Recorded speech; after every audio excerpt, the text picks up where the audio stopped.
네, 칸달로에서 사회탐구 강의하고 있는 김기배입니다. 반갑습니다. 네, 뭐 제 소개는 여기 돼 있고요. 이제 딱 필요한 부분만 말씀을 드리면은 일단은 휴문고는 통합사회가 2018년도에 생겼잖아요, 그죠? 2018년도부터 어렵게 나왔던 학교입니다. 그래서 18년도, 19년도, 20년도까지는 굉장히 어렵게 나오다가 21년도, 22년도를 거치면서 쉬워졌어요. 근데 쉬워졌다라는 게 어떻게 쉬워졌다는 걸 의미하는 거냐면 과거에는 교과서 외적 내용들을 많이 출제했다면 이제는 교과서 내에서 많이 해결하려고 노력을 합니다. 그리고 어쨌든 간에 일반 사회 영역이랑 지리 영역이 있잖아요. 그렇죠? 근데 원래는 우리가 통합사회에 윤리 영역도 있습니다. 그런데 여기는 윤리 전공자가 내려와서 가르치지 않습니다. 예. 그러니까 윤리 전공자가 아니라 일반 사회 전공자가 윤리 파트를 가르치거든요. 그러니까 그나마 그래서 덜 어려운 거예요. 왜냐면은 이게 각자 전공자들이 세 분이 들어와서 가르쳐 버리면은 각자 자기가 하고 싶은 걸 다 하시거든요. 그러면 난이도가 막 산으로 가요. 근데 실질적으로 또 이제 흉고 같은 경우는 일반 사회 선생님이 2시간을 들어오시고 지리 선생님이 1시간을 들어오시는데 그런 식으로 진행을 하는데 그러니까 실질적으로 윤리 영역 같은 경우는 그냥 원론적인 수준에서만 출제가 되는 거거든요. 근데 실적으로 우리가 이제 교육 과정이 물론 바뀌긴 했지만 내용 자체는 거의 변한 건 없고요. 단원 순서만 좀 바뀌었고요.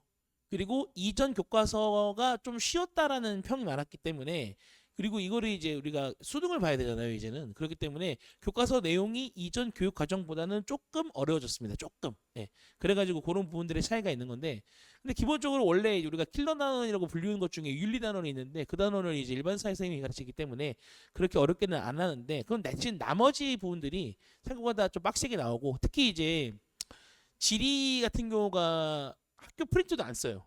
휘문고는. 지리는 그냥 교과서랑 PPT를 하세요. 그리고 PPT 내용이 매년 조금씩 바뀌어요.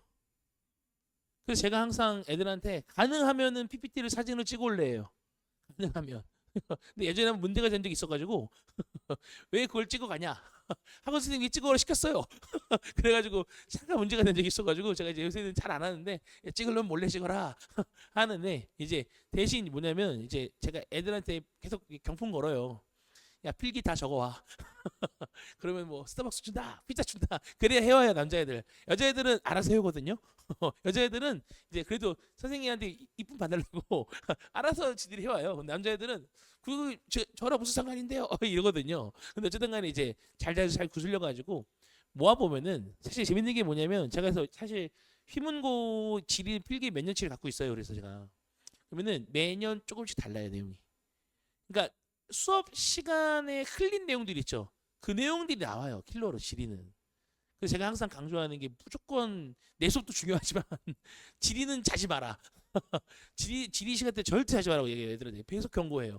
지리 시간 때 자면은 진짜 못 될 수 있다. 라고 얘기하는 이유 뭐냐면은 계속 그 흘리는 내용들이 굉장히 중요하고 그 다음에 특히 이제 PPT 내용 항상 늘 웬만하면 옮겨 적으라고 해요. 제가. 그리고 학교에서 내 쪼르라고 해요. PDF 풀라고. 근데 죽어도 안 풀거든요.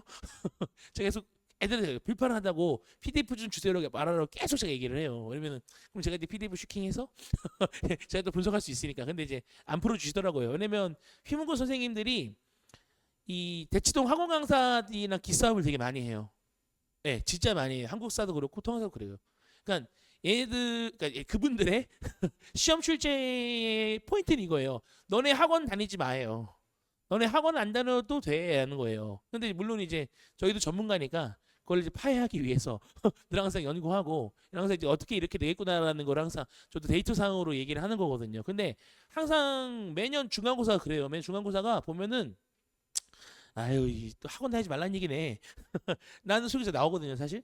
근데 이제는 그거를 몇 번 써먹어서 저희도 많이 적응했다. 그래서 실질적으로는 기존에 풀려 있는 문제들이 있어요. 풀려 있는 문제들. 그러니까 기출 문제가 아니라 기존에 풀려 있는 문제를 뭘 얘기하는 거냐면은 이제 뭐 수능 기출 문제, 뭐 모평 기출 문제, 뭐 합평 기출 문제, 이비스 순특강, 뭐 수능 완성 문제 이런 것들이 풀려 있는 문제들이고 사실 많은 학교 선생님들이 거기에서 모티브를 얻어가지고 문제를 출제하시는 게 솔직히 맞습니다. 예. 그래서 모 학교 같은 경우는 거의 그래서 제가 다 적중을 하거든요. 왜냐면은 생각하는 건 비슷하거든요, 사실. 예, 학교 선생님이나 학원 선생님이나. 근데 이제 휴문고가 그렇게 문제를 안 내기 시작한 게 재학년부터예요. 예, 그러니까 아예 시중에 있는 문제들을 거의 안 쓰고 나름대로 자기들이 개발을 하는데, 그럼 그 개발의 모티브는 어디서 오냐면은 이제 소위 우리가 수능 심화 선택 과목에서 정치화법 파트가 있고 사회문화 파트가 있어요. 물론 이제 지난 교육 과정이지만 거기에서의 킬러 문제가 뭐가 있냐면은 통계 분석이에요. 자료 분석 문제, 통계 해석 문제. 그러니까 이거는 사실 통계 분석, 통계 해석 문제는 학교 수업 시간에 통계 해석이나 통계 분석을 하는 방법을 안 가르쳐 줘요. 근데 그 통계 분석 통계가 예를 들어서 어떤 성학생 주제가 있어요. 그럼 통계가 있을 거 아니에요. 그러니까 교과서에 통계가 나오거든요. 뭐 성불평등 지수 뭐 이런 식으로 통계가 나오거든요. 그러니까 그런 통계들이 보통 일반 통계라고 해서 절대수랑 상대수 비교하고 그다음에 비중과 비율의 차이 구분하고, 예를 들어 이런 거죠. 전체 수를 주지 않았는데 퍼센테이지를 가지고 어느 국가가 더 숫자가 많은지를 알 수 있는가, 그런 것들의 일반 통계 있는 그 통계 스킬들이 있거든요. 그거를 안 가르치고 그냥 내요. 네. 그러니까 걔네가 그래서 이제 미래의 교과서를 쓴단 말이죠. 휴문고가. 그러니까 미래의 교과서에 그런 뭐가 많냐면 통계가 많아요. 그러니까 그런 식으로 하기 때문에 그런 부분에 대한 대처만 된다면은 아이들이 이제, 왜냐면은 물론 진짜 수학적인 사고력이 뛰어나거나 수학적 센스가 있는 애들은 그거 알아서 잘 하거든요. 근데 모든 친구들이 그러한 수학적 사고력과 센스를 다 가지고 있는 건 아니기 때문에 그런 부분에 대한 터치가 필요해요. 특히 1학기 중간고사 때는 그래요. 네. 그리고 2학기 중간고사 때가 그래요. 왜냐면은 2학기 중간고사 가면은 이제 사회불평등 통계랑 이제 사회문화 관련한 통계들이 엄청 많이 나오거든요. 그러니까 그때 애들이 조금 많이 힘들어하고, 그 다음에 요즘에는 추세가 경제를 한 고사에 다 안 내는 게 추세예요. 경제가 너무 어렵고 킬러 나누니까 보통 뭐 예를 들어서 1학기 기말과 2학기 중간 나눠서 보는 게 추세거든요. 근데 휴문고는 바득바득 다 봅니다. 1학기 기말고사 때. 근데 물론 이 경제 파트가 과거에는 5단원이었고 지금은 통합사의 2에서 2단원이거든요. 그러니까 순서대로 하라면 아마 2학기로 넘어갈 가능성이 큰데, 사실 이 주변 학교들 휴문고 포함 바뀌는 걸 별로 좋아하지 않은 분들이라서 아마 교과서 순서의 단원수 바뀌었다 하더라도 기존의 내용의 순서와 비슷하게 나갈 거라고 사실 생각이 되어지거든요. 그래서 아마 경제도 1학기 기말할 때 배치가 되지 않을까 싶은데, 사실 경제는 예전에도 어려웠고요. 그리고 예전에 통합사회 생기기 전에도 이제 희문고 2학년 경제 있었어요. 2학년 경제 심화선택 과목에. 제가 그때도 희문고 경제 가르쳤거든요. 제가 희문고를 정확하게 시작한 거 2011년부터니까. 근데 그때도 경제 되게 살벌하게 나왔어요, 사실. 중동고도 그렇고요. 경제가 되게 살벌하게 나왔던 학교들이에요, 원래 희문이랑 중동이. 문과가 소위 몰락하기 전에. 요즘 이과가 너무 많이 하니까. 옛날에도 휘문고가 문과반이 꽤 있었어요. 그래도 한 3분의 1 정도 됐어요. 근데 지금 뭐 2개 반, 3개 밖에 안 나오니까. 물론 이제는 통사, 통과 둘 다 수능을 보기 때문에 사실상 문이과의 구분이 없어졌다고 보지만, 기본적으로 이제 그런 식으로 보면은 여전히 휘문고 경제 어렵게 나오고요. 특히 휘문고 경제는 그래프도 나오고요. 계산 문제 나오고요. 무역이 계산시키고요. 기회비용 상대 비교하고요. 이런 식으로 하기 때문에 사실 애들이 좀 많이 힘들어하는 경향이 없지 않아 있습니다. 네. 그래서 일반 사회 같은 경우는 학교 프린트가 2021년에 한 번 전면 개보수된 이후에 한 번도 바뀌지 않았어요. 네, 그대로 가고 있습니다. 네, 그대로 가고 있기 때문에, 그래서 이제 일반 사회 같은 경우는 우리가 이제 예상해 주는 대로 나올 수 있고, 그리고 이제 아까 말씀드렸지만, 아까 이제 얘기가 했지만 통계 분석이랑 그다음에 뭐가 있냐면은 알고리즘 순서도 문제가 있어요. 그러니까 제 자료 중에서 거의 끝 페이지 가시면은, 맨 뒷페이지 가시면은 제가 거의 PPT를 안 써가지고 이런 식의 순서도 문제 있죠. 이런 식의 순서도 문제를 가장 많이 잘 활용을 해요. 그래서 순서도 만들어서 이제 실적으로, 그러면은 이 문제 같은 경우가 어떤 문제로 구성할 수 있냐면은 모든 선지를 정확하게 알아야지만 맞출 수 있는 문제를 구성할 수 있어요.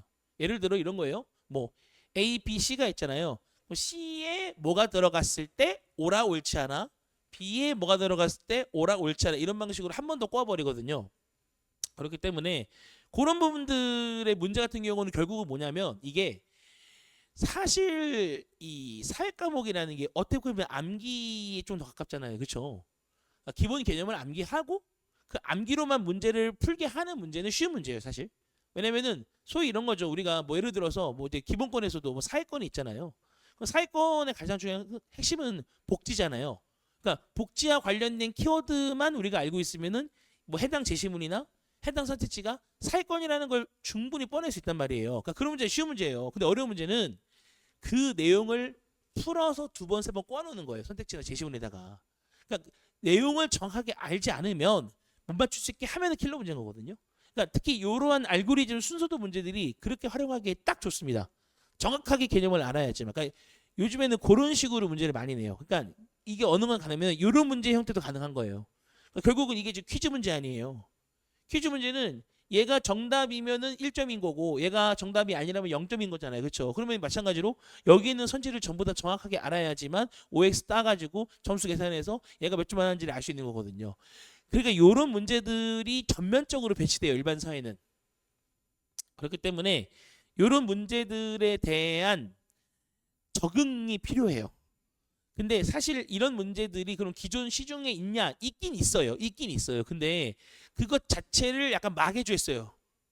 그러니까 이런 형태의 문제는 분명히 있는데 그러면 우리 수능 문제에도 이런 분석이 한 3개 정도 나와요. 3개. 근데 이거를 8개, 9개로 늘리는 거예요. 휴문고는.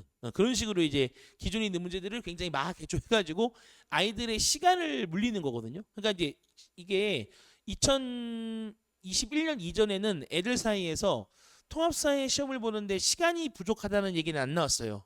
예, 그냥 어려워요. 모르겠어요. 공부를 제가 안 했나 봐요. 이런 평들이 많이 나왔어요. 근데 이제 2021년, 20 지나면서 특히 코로나 지나면서 뭐였냐면은 시간이 부족해요라는 말이 나와요.